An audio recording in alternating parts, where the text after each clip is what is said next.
आइए शुरू करते हैं स्टूडेंट्स। आज का topic Microsoft word part 1। Actually students, आप सभी लोगों को पता होगा कि अगर हम किसी ऑफिस में काम करना चाहते हैं तो ऑफिस में काम करने के लिए हमें माइक्रोसॉफ्ट के कुछ सॉफ्टवेयर्स होते हैं, उनका यूज़ करना होता है, जिनमें से माइक्रोसॉफ्ट वर्ड सबसे स्टार्टिंग में सीखा जाता है। माइक्रोसॉफ्ट वर्ड का अगर आप नॉलेज लेना चाहते हैं स्टूडेंट्स, तो आपको क्या करना होगा कि अपने कंप्यूटर में, आपके पास चाहे लैपटॉप हो चाहे डेस्कटॉप हो, उसमें आपके पास माइक्रोसॉफ्ट वर्ड यानी कि माइक्रोसॉफ्ट ऑफिस का सॉफ्टवेयर इंस्टॉल होना चाहिए। उस सॉफ्टवेयर को जब आप अपने कंप्यूटर में इंस्टॉल कर लेते हैं तो इंस्टॉल करने के बाद वो सॉफ्टवेयर आपके कंप्यूटर में इंस्टॉल होने के बाद आपके या तो डेस्कटॉप की स्क्रीन पे दिखाई देता है, या फिर अगर वो डेस्कटॉप की स्क्रीन पे नहीं दिखाई दे रहा उसका आइकन, तो आप स्टार्ट में जाके भी उसको ओपन कर सकते हैं। देखिए कैसे हम ओपन करेंगे सॉफ्टवेयर को। पहले आप डेस्कटॉप की स्क्रीन देखिए, इसको डेस्कटॉप की स्क्रीन बोलते हैं। यहाँ पर आप जाइए, ये देखिए, ये आपको यहाँ पर दिखाई दे रहा है माइक्रोसॉफ्ट वर्ड 2013। तो आप इसको राइट क्लिक कीजिए और इस पर ओपन कीजिए। ये सॉफ्टवेयर आपके सामने ओपन होके आ जाएगा इस तरीके से। अगर आपके स्क्रीन में इस तरह से आएगा तो आप इसको क्लोज कर दीजिए और ब्लैंक डॉक्यूमेंट में जाके क्लिक कर दीजिए। आपका माइक्रोसॉफ्ट वर्ड ओपन हो जाएगा, इस तरह से दिखाई देगा। अगर आप ऐसे नहीं ओपन करना चाहते हैं और आपको यहाँ पर आइकन नहीं दिखाई देता है, तो आप स्टार्ट में जाइए और यहाँ पर WORD टाइप कर दीजिए। जैसे आप वर्ड टाइप करेंगे तो थोड़ी देर वेट करने के बाद आपको यहाँ पर वर्ड का सॉफ्टवेयर दिखाई देगा। आप इसको राइट क्लिक करके या डबल क्लिक करके ओपन कर सकते हैं। जैसे ही आप इसे ओपन करेंगे आपका सॉफ्टवेयर फिर से ओपन हो जाएगा। आप इसको क्लोज कर दीजिए और ब्लैंक डॉक्यूमेंट में जाके क्लिक कर दीजिए, आपका सॉफ्टवेयर ओपन हो जाएगा। तो इस तरह से आप अपने सॉफ्टवेयर को ओपन कर सकते हैं। तो स्टूडेंट्स, आप देख रहे होंगे माइक्रोसॉफ्ट कंपनी है, उसने एक पैकेज बनाया है ऑफिस में काम करने के लिए, जिस पैकेज का नाम है माइक्रोसॉफ्ट ऑफिस। उसके अंदर, उस सॉफ्टवेयर्स के अंदर, उस पैकेज के अंदर वर्ड, एक्सेल और पावर पॉइंट और इस तरह से और भी बहुत सारे सॉफ्टवेयर्स हैं जो उस पैकेज के अंदर दिए गए हैं। और वो जो पैकेज है बेसिकली वो ऑफिस में काम करने के लिए बनाया गया है, ताकि कोई भी ऑफिशियल वर्क रहे तो उसके लिए वर्ड का, एक्सेल का इनका यूज करना पड़े। तो हम उनको 1 बाय 1 लर्न करते चले जाते हैं और आगे चल के उनका यूज करते हैं। तो किसी भी ऑफिस में अगर आप जाएंगे तो आप देखेंगे कि वहाँ पर सबसे ज़्यादा यूज़ वर्ड का होता है, जहाँ पर डॉक्यूमेंटेशन का काम करते हैं वो लोग। एक्सेल का होता है, एक्सेल में भी वो लोग काफ़ी काम करते हैं, जहाँ पर उनको स्प्रेडशीट वगैरह बनानी होती है या कुछ इस तरह से फॉर्मूला से रिलेटेड कुछ वर्क करना होता है या कोई चार्ट बनाने होते हैं, तो उसके लिए वो लोग एक्सेल का यूज़ करते हैं। और पावर पॉइंट का यूज़ होता है स्टूडेंट्स प्रेजेंटेशन बनाने। जब कभी भी कोई किसी काम को किसी बेहतर तरीके से समझाना होता है तो उसके लिए हमें पावर पॉइंट प्रेजेंटेशन बनानी होती है। तो फिलहाल अभी आज का टॉपिक हमारा है माइक्रोसॉफ्ट वर्ड का, तो इसको स्टार्टिंग से लेके चलना है, तो इसके लिए हमें स्टेप बाय स्टेप इसको लर्न करना होगा। सबसे पहले हमें यहाँ पर स्क्रीन पे कुछ दिखाई दे रहे हैं तो इनको थोड़ा सा समझना होगा। स्क्रीन पे आपको सबसे ऊपर देखो इस तरह से एक आइकन दिखाई दे रहा है W की तरह। तो आप ये देखिए, आप इसको मिनिमाइज़ कर दीजिए। मिनिमाइज़ करने के लिए आपको इस बटन पे जाना होगा, क्लिक करना होगा। मिनिमाइज़ करके आप बाहर आइए और यहाँ पर देखिए एक आइकन दिखाई दे रहा है W की तरह, और ये ब्लू कलर का आपको शेड में दिखाई दे रहा है। ये इसका आइकन है, इसका लोगो है। इस तरह से हम पहचानते हैं कि हाँ ये वर्ड है।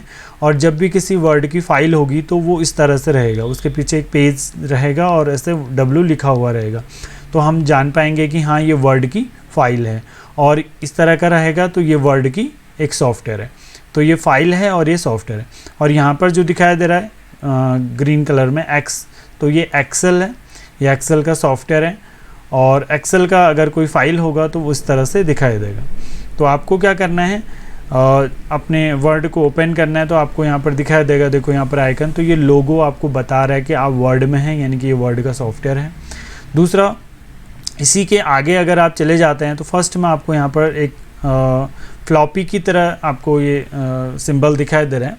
तो इस आइकन पे अगर आप अपना माउस पॉइंटर लेके जाएंगे तो इस पर आपको लिखा हुआ मिल रहा है कि सेव, यानी कि ये वाला जो बटन है ये सेव के लिए यूज़ होता है। यानी कि आप इस बटन पे क्लिक करेंगे तो ये सेव बोलेगा, यानी कि आप डॉक्यूमेंट को अगर सेव करना चाहते हैं तो यहाँ पर जाके इस बटन पे जाके क्लिक कर सकते हैं, तो आपका डॉक्यूमेंट सेव हो जाएगा। तो यहाँ पर जो नेक्स्ट ऑप्शन दिखाई दे रहा है ये अंडू के लिए है। बेसिकली अंडू का यूज़ होता है कि आप जब कोई वर्क करते हैं, सपोज करो कि यहाँ पर आपने वर्ड लिख दिया, माइक्रोसॉफ्ट वर्ड लिखने के बाद आपने एंटर बटन दबाया,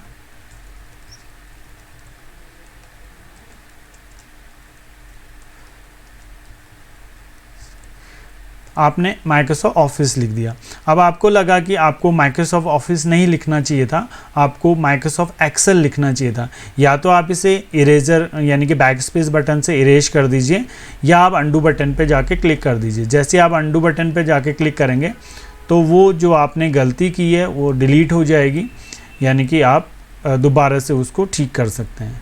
यानी कि अगर आपसे कोई गलती हो जाती है तो उसको ठीक करने के लिए अंडू का यूज़ किया जाता है। तो आप यहाँ पर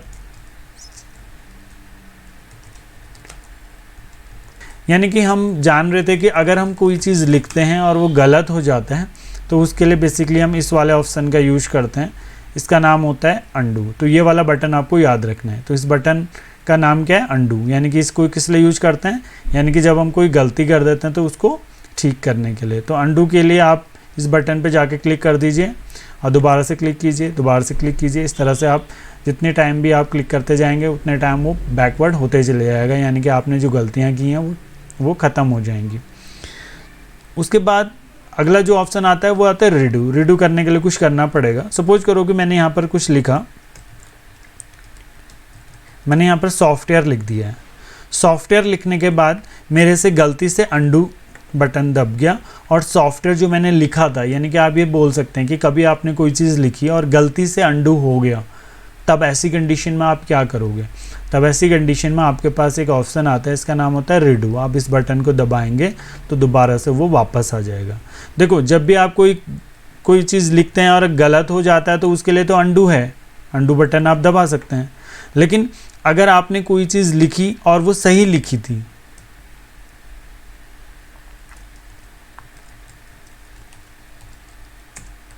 जैसे कि आपने ये चीज़ लिखा और आपने इसको सही लिखा हुआ है, या जो भी है माइक्रोसॉफ्ट पावर पॉइंट आपने इसको सही लिखा हुआ है और आप चाहते हैं कि इसको अंडू नहीं करना है, लेकिन गलती से आपसे बटन दब गया और ये अंडू हो गया, तो ऐसी कंडीशन में आप इसको कंट्रोल वाई बटन दबा सकते हैं। इसके लिए देखो कंट्रोल वाई, जैसे आप माउस पॉइंटर लेके जाएंगे उस जगह पे तो आपको ये दिखाई देगा इस तरह का आपको बटन रीडू का। तो आप इसको देख सकते हैं, देखिए ये आपको दिखाई दे रहा है, इस पर लिखा हुआ आ रहा है कंट्रोल वाई, यानी कि रीडू का ये शॉर्टकट होता है।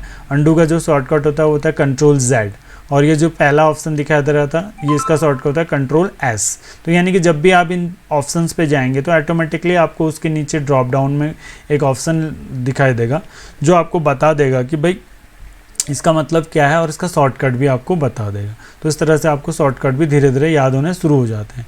तो बेसिकली इस वाले ऑप्शन में जो आपको दिखाई दे रहे हैं इनको क्विक एक्सेस टूल बार बोलते हैं। तो क्विक एक्सेस टूल बार को आप धीरे धीरे समझ रहे हैं, और इसके आगे एक छोटा सा बटन दिखाई दे रहा है। तो इस बटन पे जैसे ही आप अपना माउस पॉइंटर लेके जा रहे हैं, देखिए माउस पॉइंटर लेके गए तो इसने आपको बोला कि भाई ये जो ऑप्शन है ये है customize quick access tool bar. Customization करना मतलब होता है कि आप किसी चीज़ को ठीक कर रहे हैं, कस्टमाइजेशन कर रहे हैं, अपने हिसाब से सेटिंग कर रहे हैं उसकी, तो उसको हम कस्टमाइजेशन बोलते हैं। Customize quick access tool bar, यानी कि जो क्विक एक्सेस टूल बार है इसका नाम है क्विक एक्सेस टूल बार। इसको क्या करना, कस्टमाइज करना। इस जगह पर आप क्लिक करेंगे तो यहाँ पर बहुत सारे ऑप्शंस दिखाई देंगे। इनमें से जो ऑप्शंस आपको ज़्यादातर यूज होते हैं तो उनको आप एनेबल कर लेंगे। देखिए अभी फ़िलहाल सेव के आगे राइट बना हुआ है और अंडू एंड रीडू के आगे भी राइट बना हुआ है। अगर आप न्यू, यानी कि आपको लगता है कि न्यू का भी आप बार बार यूज़ करते हैं और ओपन या ईमेल का भी आपको बार बार यूज़ करना होता है, तो ऐसे शॉर्टकट्स, ऐसे बटन आप इनको एनेबल कर सकते हैं। तो क्विक एक्सेस टूल बार में आपने न्यू को भी एनेबल कर दिया है, ओपन को भी, सेव तो पहले से था ही, ईमेल को भी कर दिया। तो इस तरह से आप इनको एनेबल कर सकते हैं। एनेबल करने के बाद ये सारे के सारे क्विक एक्सेस टूल बार में आ जाते हैं। और जब भी आपको न्यू करना रहेगा, यानी कि न्यू ऑप्शन यूज करना रहेगा, तो आप न्यू पे जाके क्लिक करेंगे। किसी डॉक्यूमेंट्स को, यानी कि जो भी आपने सेव किए हैं डॉक्यूमेंट्स, उनको ओपन करना रहेगा तो आप इसमें जाके क्लिक करेंगे। या कोई मेल करना रहेगा, मेल करने के लिए आप यहाँ पर जाएंगे। तो ये आपका क्विक एक्सेस टूल बार है। तो यहीं से हमारी शुरुआत होती है माइक्रोसॉफ्ट वर्ड को सीखने की। तो फिलहाल हमने क्विक एक्सेस टूल बार के बारे में देखा कि भाई क्विक एक्सेस टूल बार में कौन कौन से ऑप्शंस को देख रहे हैं। साथ के साथ में हम इसको कस्टमाइजेशन भी करना सीखा कि भाई हम किसी भी टूल्स को नहीं चाहते हैं, यानी कि हम कोई क्विक एक्सेस टूल बार में, जैसे कि मान लिया आपको न्यू बटन नहीं चाहिए या ओपन या सेव, कोई भी अगर चाहिए तो आप ले लीजिए, अदरवाइज आप उसको हाइड कर दीजिए। तो उसके लिए हाइड करने के लिए आप दोबारा से उसी पे जाके क्लिक कर दीजिए, तो वो दोबारा से हाइड हो जाएगा। तो इस तरह से आप उस टूल बार को कस्टमाइज भी कर सकते हैं। तो इसका यूज़ धीरे धीरे और भी हम सीखेंगे, क्योंकि ज़रूरी नहीं है कि सेव यहीं से किया जाए। सेव करने के लिए और भी तरीके होते हैं, और भी ऑप्शंस होते हैं, इसके अंदर भी आपको सेव मिलेगा। और भी बहुत सारी जगहों पे आपके पास शॉर्टकट्स भी होंगे। तो इस तरह से आप किसी डॉक्यूमेंट को सेव भी कर पाएंगे, ओपन भी करेंगे, ठीक है नहीं। धीरे धीरे और भी रिपीट होंगी ये चीज़ें। तो पहले आपको क्विक एक्सेस के बारे में थोड़ा सा इंट्रो लेना है, तो ये आपको समझ में आ गया होगा। अगर आपको कोई चीज़ समझ में नहीं आती है तो आप कमेंट्स वगैरह कर सकते हैं। कमेंट्स में आप बताइए कि आपको क्या क्या चीज़ समझ में आ रही है। अगर समझ में आ रही है तो अच्छी बात है, नहीं आ रही है तो आप थोड़ा सा कमेंट्स डाल दीजिए, हम देख लेंगे उन पे दोबारा से और अच्छे से पढ़ाने की कोशिश करेंगे। नेक्स्ट यहाँ पर एक आपको रिबन दिख रहा है, इसका नाम होता है टाइटल बार, यानी कि क्विक एक्सेस के आगे आपको एक रेड कलर में दिख रहा है। बेसिकली ये रेड कलर में होता नहीं है, यहाँ पर मेरा रेड कलर में इसलिए है क्योंकि ये जो प्रोडक्ट है ये एक्टिवेशन फेल्ड बता रहा है। एक्चुअली जो मैंने इसमें अपना सॉफ्टवेयर इंस्टॉल किया हुआ है वो सॉफ्टवेयर बिना लाइसेंस वाला सॉफ्टवेयर है। यहाँ पर ये आपको जो टाइटल बार दिखाई दे रहा है, इस टाइटल बार में आपको रेड दिखाई दे रहा है। ये रेड इसलिए दिखाई दे रहा है क्योंकि ये अभी इसका एक्टिवेशन फेल्ड है। यहाँ पर लिखा हुआ है प्रोडक्ट एक्टिवेशन फेल्ड। आप कहेंगे कि सर प्रोडक्ट एक्टिवेशन फेल्ड का मतलब क्या होता है?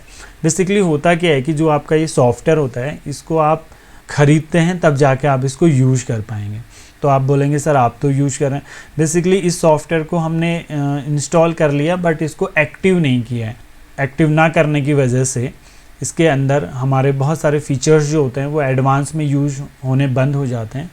थोड़ी सी इस तरह की प्रॉब्लम्स इसमें रहती है, अदरवाइज़ हम नॉर्मल काम इसमें कर सकते हैं। जो लोग इसका प्रोफेशनल यूज करते हैं तो उन लोगों को चाहिए कि इस सॉफ्टवेयर को वो परचेज करें, इसका प्रोडक्ट एक्टिवेशन की ख़रीदें और एक्टिव करके उसे चलाएं। अदरवाइज जिसको नॉर्मल काम करना है या सीखने के लिए अगर किसी ने यूज़ करना है तो वो वैसे भी इस सॉफ्टवेयर को इंस्टॉल कर सकता है। उसके कंप्यूटर में इस तरह से प्रोडक्ट एक्टिवेशन फेल आ सकता है किसी में, तो वो इसलिए आ रहा है।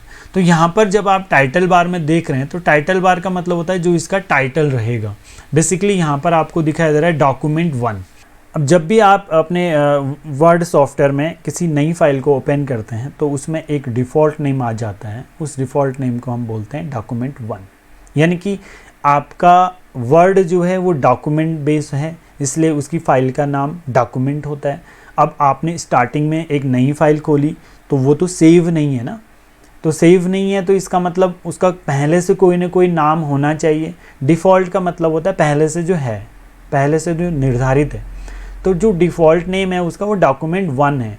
कभी भी आपके पास कोई क्वेश्चन आता है, आपके पास जब आप एग्ज़ाम वगैरह दोगे तो उसमें एक क्वेश्चन आता है कि वर्ड की फ़ाइल का डिफ़ॉल्ट नेम क्या होता है। तो वर्ड की फ़ाइल का डिफ़ॉल्ट नेम क्या होता है? डॉक्यूमेंट 1 होता है। यानी कि जब भी आप वर्ड की फ़ाइल को ओपन करेंगे तो डॉक्यूमेंट 1 से स्टार्ट करेगा वो।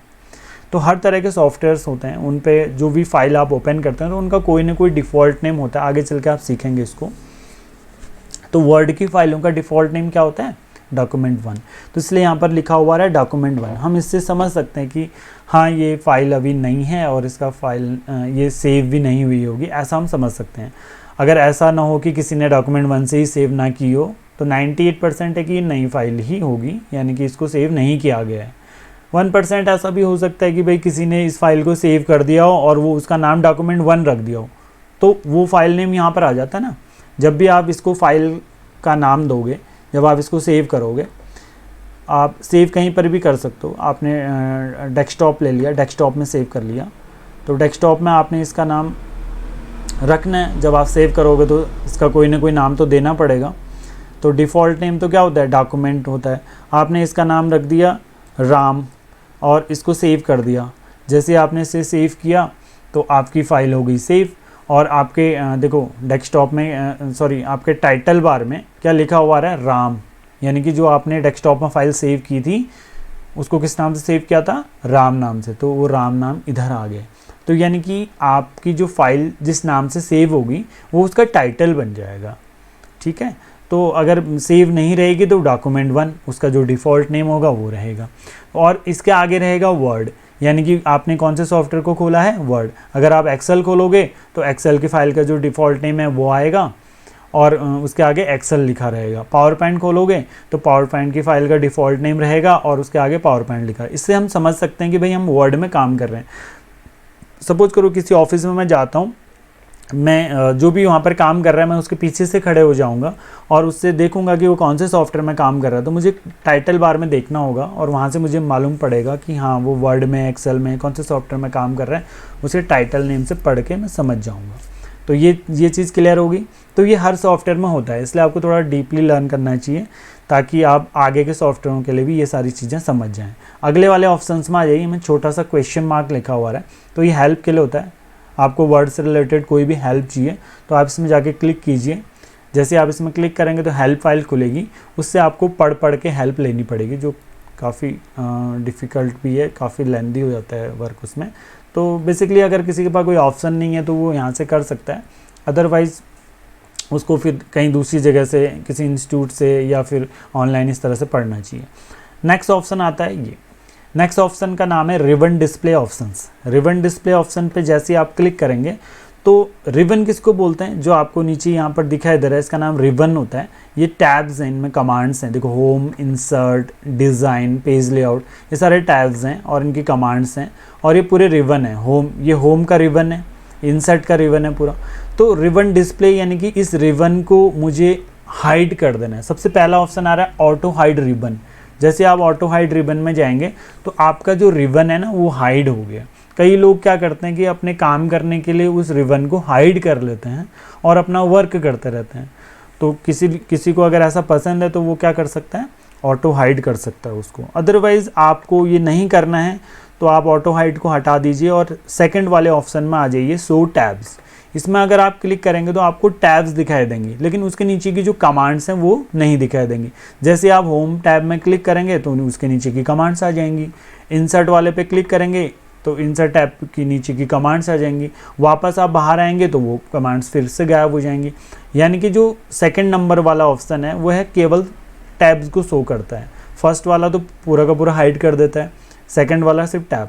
अगर थर्ड वाला अप्लाई करते हैं तो इसका वर्क होता है कि आप टैब भी देखोगे और कमांड्स भी देखोगे। जैसे आप क्लिक कीजिए, आपको क्या दिखाई दे रहा है, टैब भी दिखाई दे रहा है और कमांड्स भी दिखाई दे रही हैं।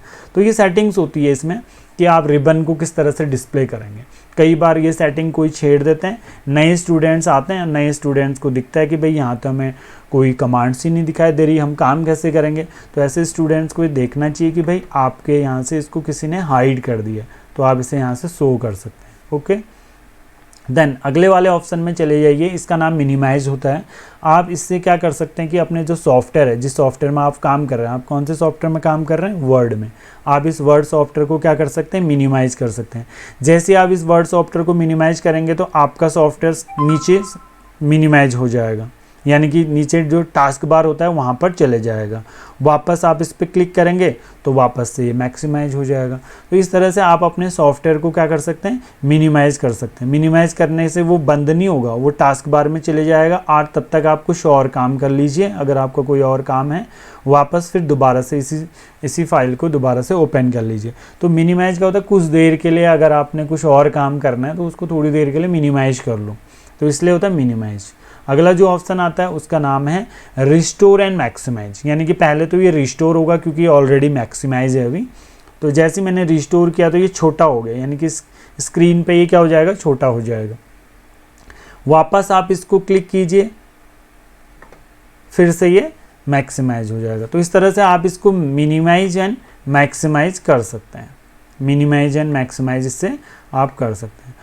वापस अगर आप नेक्स्ट वाले बटन पे जाएंगे तो इसका नाम है क्लोज। इससे आपका सॉफ्टवेयर और आपकी जो फाइल है वो पूरी तरह से क्लोज हो जाती है। तो इस बटन का यूज़ होता है कि फाइनली आप इस सॉफ्टवेयर को और इन फाइलों को बंद करना चाह रहे हैं। अब आप नेक्स्ट डे काम करेंगे, यानी कि आज आपका काम हो गया तो तब आप इसे बंद कर देते हैं, यानी कि सॉफ्टवेयर को बंद करने के लिए आप इसका यूज़ करते हैं। तो स्टार्टिंग वाला जो रिबन है इसका नाम टाइटल बार होता है। टाइटल बार में आपका सबसे पहले यहाँ पर क्विक एक्सेस टूल बार्स आते हैं जिनके बारे में हमने समझा, और ये आपका टाइटल बार हो गया। और बाकी आपके यहाँ पर ऑप्शंस हो गए जैसे कि minimize, restore, down, close, ribbon display and help वगैरह। तो इस तरह से हम स्टार्टिंग वाले जो ऑप्शन हैं वर्ड के इनको थोड़ा सा समझ सकते हैं।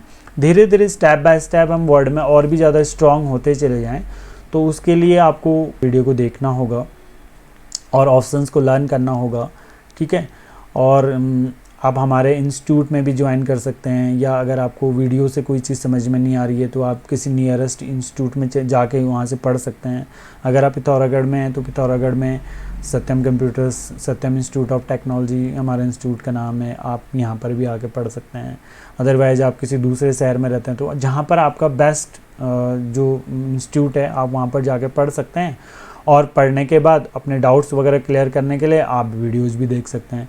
अगर किसी के पास कोई भी ऑप्शन अवेलेबल नहीं है पढ़ने का तो वो केवल वीडियोस से ही समझ सकता है और कोशिश कर सकता है कि लगातार। लेकिन वीडियोस में क्या होता है कि काफ़ी टाइम तक आपको मेहनत करनी पड़ती है, और अगर आप इंस्टीट्यूट में भी ज्वाइन रहोगे और वीडियोज़ भी दोनों चीज़ें देखोगे तो आपको बहुत जल्दी इम्प्रूवमेंट दिखाई देता है। अगर आप इंस्टीट्यूट में लर्न करोगे और आप रिवीजन नहीं करोगे तो इम्प्रूवमेंट वैसे भी नहीं होता। अगर आप वीडियो से करोगे तो वैसे भी थोड़ा सा लेंदी हो जाता है, थोड़ी बहुत सारी चीज़ें समझ में नहीं आ पाती, बिना टीचर के आप वो चीज़ें थोड़ा सा क्लियर नहीं कर सकते। लेकिन हम कोशिश कर रहे हैं कि आपको मैक्सिमम से मैक्सिमम चीज़ें क्लियर करवाएं। आपको मेहनत करनी पड़ेगी, अगर आप मेहनत कर सकते हो तो ये सारे ऑप्शंस धीरे धीरे आपको आ जाएंगे। तो आज के लिए इतना ही करते हैं, आगे नेक्स्ट वाले वीडियो में हम आगे के ऑप्शंस को पढ़ेंगे। तो वीडियो अगर आपको अच्छा लगा हो तो आप इसे लाइक भी कीजिए, सब्सक्राइब कीजिए और शेयर कीजिए ताकि मैं और भी ज़्यादा वीडियोज़ बना पाऊँ। और जैसे ही आप इस वीडियो को लाइक करेंगे, वीडियो को सब्सक्राइब करेंगे और इसको शेयर करेंगे तो इससे मेरे को भी थोड़ा सा मोटिवेशन मिलेगा कि मैं भी और भी वीडियोज़ बनाऊँ, और ताकि मैं आपके लिए लगातार वीडियो बना पाऊँ तो उसके लिए इसको लाइक करना, सब्सक्राइब करना तो बनता ही है। और आगे की वीडियो देखते हैं इसके बाद। Thank you.